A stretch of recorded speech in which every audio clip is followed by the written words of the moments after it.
Ever feel like learning a new language or picking up an instrument was effortlessly easy when you were a kid, but after your mid-20s, it feels like trying to push a boulder uphill? It is easy to look at prodigies and assume they have some magical, innate gift that the rest of us just weren't born with. The reality is much more biological. World-class athletes like Serena Williams didn't roll out of bed with those skills. They rely on deliberate, relentless practice that actually began during crucial developmental windows, often before age 5.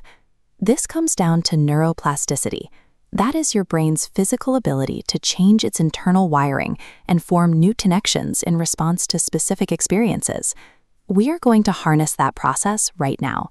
Pick the topic or skill you want to master, grab a timer, and clear a little space to move around. Most of us approach studying the wrong way. We slouch on the couch, eat a heavy meal, and stare at a page expecting the information to stick. Learning is an active, physical construction project inside your skull, and you have the tools to dictate exactly how it is built. Step 1 is to spike your alertness. Before you even sit down with your material, do 20 minutes of moderate exercise, like jogging or jumping jacks, or blast yourself with cold water at the end of your shower. Acute physical stressors tell your body it is time to wake up. Plunging into cold water activates your sympathetic nervous system, your fight or flight system. This physical shock triggers the release of adrenaline and noradrenaline. These chemicals flood your system and prime your neural networks to absorb the upcoming task. Sitting down to study after a heavy meal works against your biology.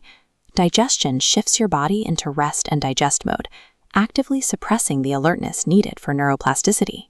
Step 2. Take your phone and physically place it in another room. This infographic displays your ultradian rhythm, a roughly 90-minute wave your brain constantly cycles through. Inside that wave, your actual window of peak alertness is incredibly brief, lasting only about 8 to 30 minutes.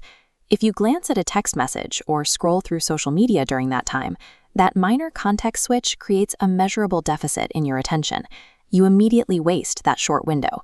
Your mental capability is entirely dependent on your physical state. You simply cannot force your mind to focus if your nervous system is biologically resting. Step 3 is execution. Start your timer for that peak 30-minute window and immediately begin repetitive practice of your material. Building new synapses requires immense cellular energy, fatty acids, and proteins. Your brain will stubbornly refuse to allocate those resources unless it detects a relentless, repetitive physical demand, proving this new skill is strictly necessary. Which brings us to step 4, forcing mistakes. Do not wait until you feel ready. Hide your formula sheet, change your soccer drill's angle, and actively make the task harder. When you fail, you will feel a sharp spike of anxiety and frustration. This sensation is a mandatory biological signal.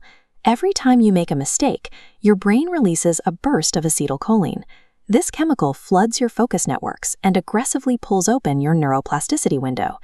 This is exactly why you cannot walk away when you feel frustrated. That precise moment of friction is when your brain is most receptive to rewiring itself.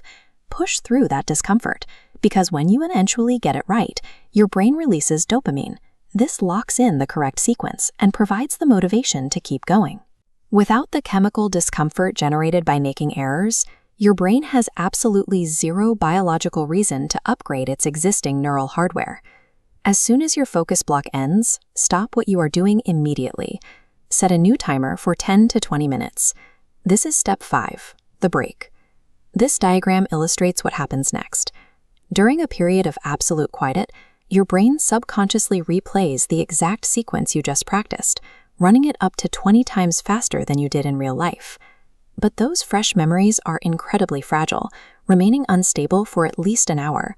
If you immediately switch to checking your phone, you trigger retrograde interference. The introduction of new data will completely destroy the fragile neural pathways you just spent energy building. The actual memory encoding happens the moment you stop practicing. The empty space you leave after a session is just as critical as the focus block. Step 6 is your recovery phase, which takes place while you sleep. This nightly process resets your immune system and actively clears out the biological waste that builds up in your brain during the day. While you are awake, a region called the hippocampus acts like a short-term diary, keeping track of your daily actions and temporary facts. but it cannot store them forever. Deep sleep permanently secures your work. Those short-term entries migrate outwards from the hippocampus and are written into the long-term hard drive of the cortex. If you pull an all-nighter to cram for a test, you hijack this process. Because the information is never transferred to the cortex, it results in almost immediate forgetting. To build robust neural connections, you have to execute this protocol over multiple days. Spacing your learning out allows each night of sleep to solidify a new foundational layer. Mastering alertness, repetition, mistakes, and recovery turns the abstract process of learning into a precise biological protocol for faster progress.